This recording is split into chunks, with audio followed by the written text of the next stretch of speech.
Hey guys, welcome back to the channel. Thank you so much for tuning in to this week's video. I really wanted to start out by saying a big thank you for everyone who subscribed. Thank you for rocking with me until now. It's been a bit over a month and we've surpassed 100 followers. 100 subscribers, and I'm very grateful for that. Thank you for taking the time to watch my videos and share them and comment. It's been so good getting to interact with you both on YouTube and also on Instagram, on my social media. So thank you so much. How have you guys been? I feel like it's been such a long time. The last time I sat like here to record a video was when I was doing my get to know me tag, and that was the first video I ever did. Yeah, first video I posted. And look, now we're back. It feels good to sit down and talk to you guys. As you guys could probably tell from the title, today is a little bit of a story time. I want to tell you guys about the time when I was conned.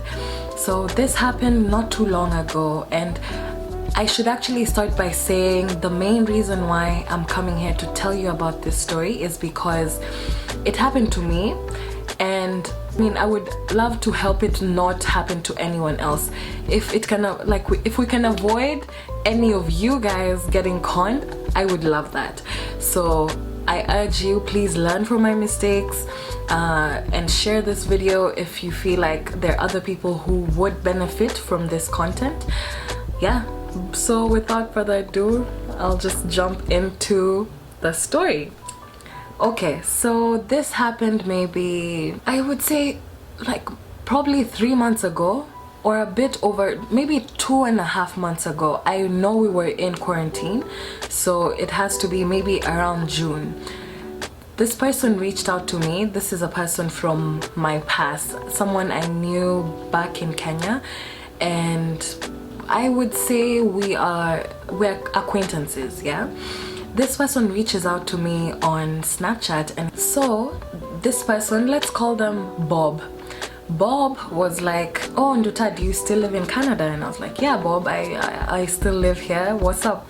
It's like, "Yo, I want your help. I need your help with a issue, you know?" So I was like, "So, tell me, like, how can I help?" Bob proceeds to tell me that the help that he needs is for me to receive some money on PayPal for him and to send it to him. So already, like, a little antenna like flicked, you know? And this is maybe a lesson to me and to everyone else to trust your initial instinct, because what happened is I ignored the message he sent me. I was like, I'm not too sure, like, this is what I want to do. So I ignored it, but then he reached out again asking the same thing. So I decided to hear him out. I told him, "So why do you need me to accept this money for you? Can't whoever is sending you money, can't they just send it to you directly?" Then this person, Bob, comes up with like a story saying, "Yeah, you know, I'm a writer, and sometimes when you do a job for people over the internet, they don't really trust when the writer is from Africa." And I was like, how would they know you're from Africa? And first of all, like, if they're working with you, it means they know that you are not from wherever, like America or Canada. And I also don't see how that impacts like a writing job. These are all questions I should have asked before, but I did not ask. So he's like, "Yeah, so these people, they want to send me money, but they don't usually trust people from Africa. And they have ways of telling." Because I asked him, if they send me the money or if they send you the money, how will they know that they're sending money to someone who is in Africa or who is in Canada? He was like, no, these people, they have a way of knowing. It's like, okay, fine. So what do you need me to do? He's like, "You know, if you have PayPal, they'll send you the money through PayPal and then you can send it to me." At that point, I had a PayPal account that I didn't really use, but I think I forgot the password and I didn't want to go through the whole process of recovering my password or recovering that account. So what I did is I signed up for a new PayPal account, not basically solely for this transaction, yeah, mostly because I don't think I wanted also to mix my own stuff with whoever, like Bob's transactions. So he pressures me and I end up downloading PayPal and signing up for the account. I'm like, okay, I told him I've downloaded, you can tell whoever is sending you this money, you can tell them to send it. The money, first of all, did not come in one transaction, so that's another red flag. It came in maybe 4 transactions, all very similar amounts, maybe varying with $50 or $100 around, but in general it was around the same amount for all the 4 transactions. Why they had to do 4 transactions, I don't know. Cool. So I received the money and now I reach out to Bob saying, hey Bob, I received the money, so can I send it to you? Give me your PayPal information so I can send it to you through PayPal. He's like, oh, but can't you just send it to me through World Remit so that it can go straight to my M-Pesa? So this is another red flag. Again, guys, please trust your gut on such things, because I remember telling him, you made me download PayPal. I didn't have PayPal in the beginning, at least not on my phone. So if you made me download it, why can't you download it as well? Like, why do you want us to move from one application to another? But again, this guy was very convincing and he came up with yet another reason why I should send him the money through World Remit. So me being a Nduta, I decided fine, like the sooner we finish this the better. I downloaded World Remit, I signed up, whatever. I transferred the funds because you have to withdraw from PayPal to your bank account and then from your bank account to World Remit. We did that whole process. I sent him the money and I was like, I told him I'm not going to do this. I'm not going to do this again. And he was like, why? It's harmless. Why? It's harmless. And I'm like, no, even if it's harmless, it's still my decision. And honestly, I don't feel comfortable doing this again. So please don't ever reach out to me for something of this nature. Fine. So I'm like, me and this guy, our business is done. I have received the money, I have transferred it, I have sent it to him, we're done. Or so I thought. Next thing I know, like 2 days later, I receive emails from PayPal. Like, and for every transaction, so remember when I said I received, no, it wasn't one big amount, it was 4 separate transactions.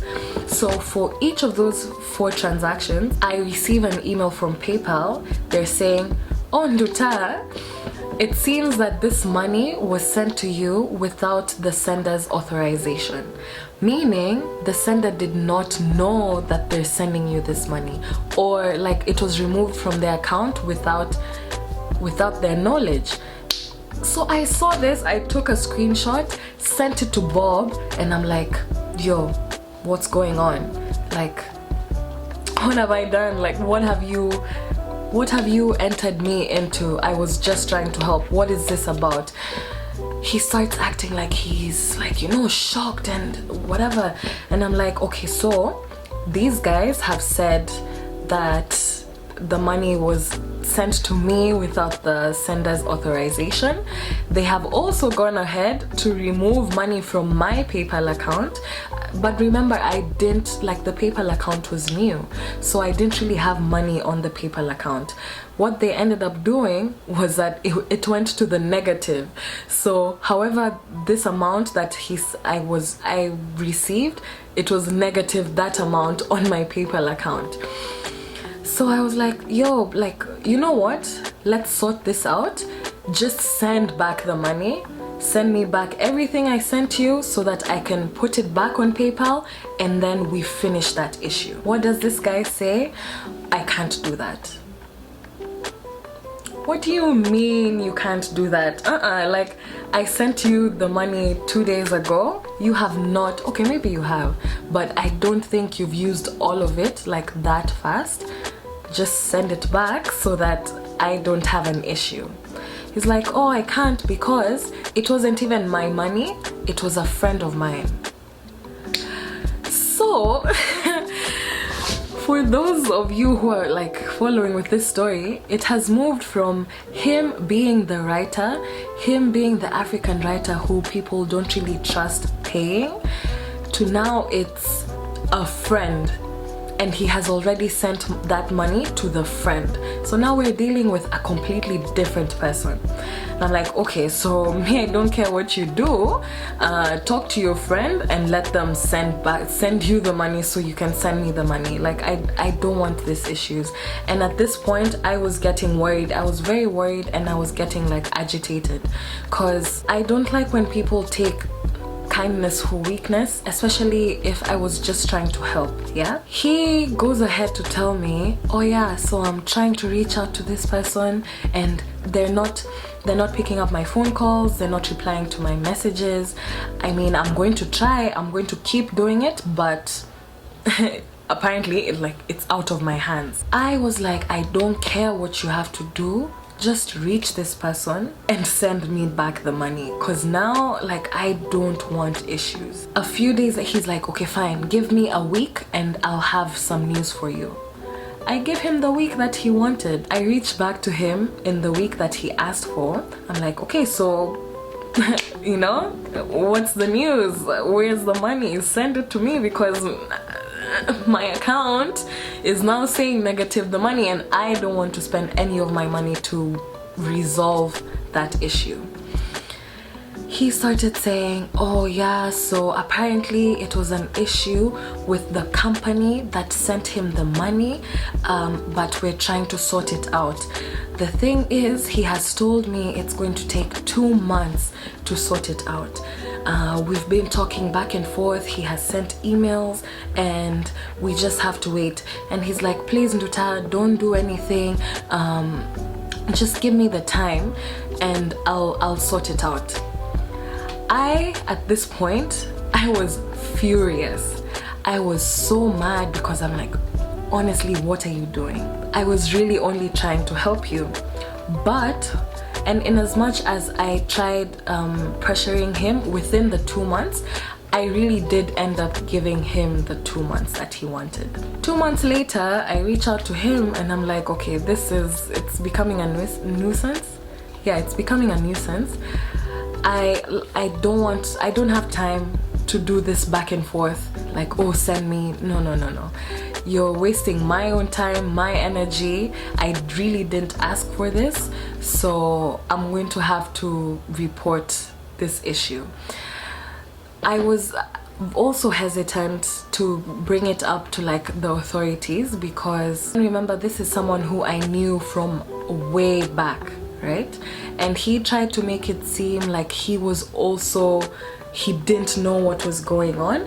But I find it very weird that why did it pass from a friend to him, to me, to the employer? You know, if it was the friend being paid, why wouldn't it have been just employer to the friend? Why are the two of us, me and this guy, in the middle of this mix? It didn't make sense to me at all.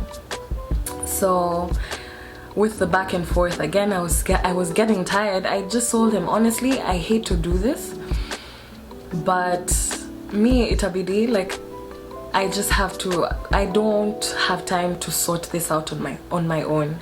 I'm going to record everything, I'm going to send everything that I have to the authorities, and they're going to sort it out. He's like, Nduta, oh, why did you have to do this? Why do you have to take it forward? I told you I'll pay. I told you I'm trying to get things done.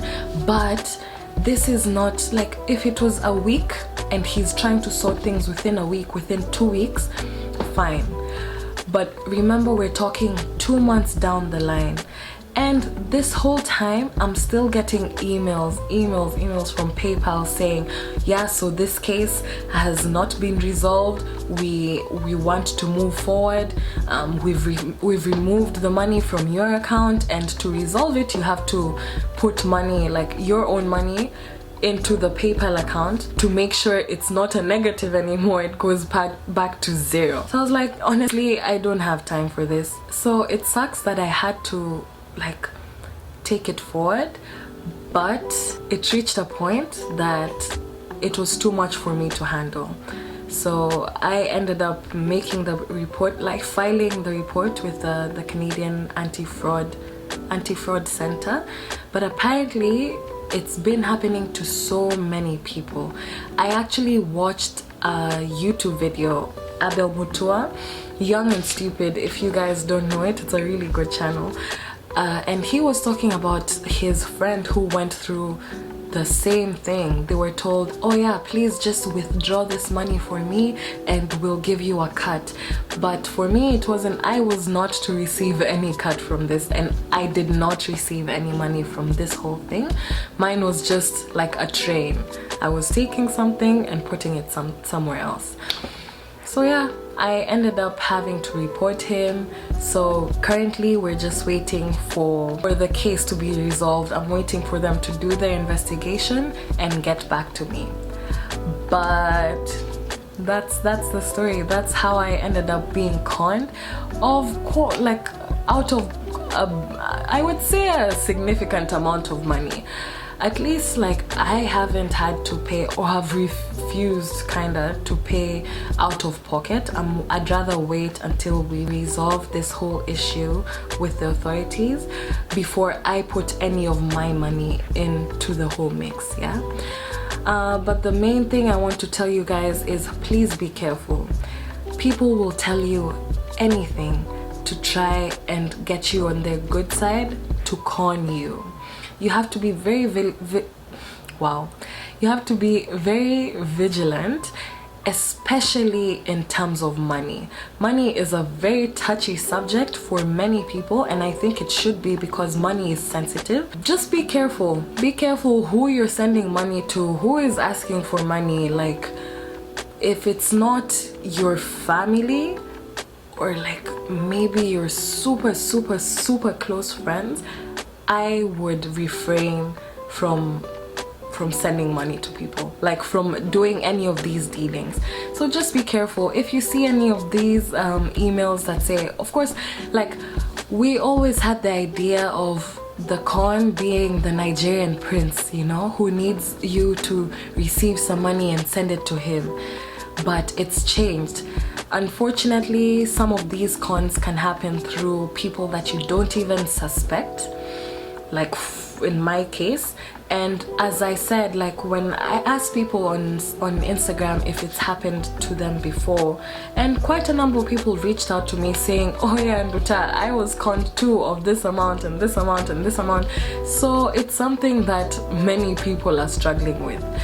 Be careful, you know. That's my story about how I got conned. If you guys want a part 2, maybe I can do a part 2 to this story after we resolve it with the authorities. I can come back and tell you how it went. But main takeaway, please be careful, especially with money. And I'm very curious to know, have you guys been conned before? Do you know of someone who was conned? How did you deal with it? I'm very interested to know. So in the comments, make sure you tell me the, like, you don't have to tell me the whole story, of course, but if you have been conned, just write in the comment, and I'm so sure many people will be like, yo, me too.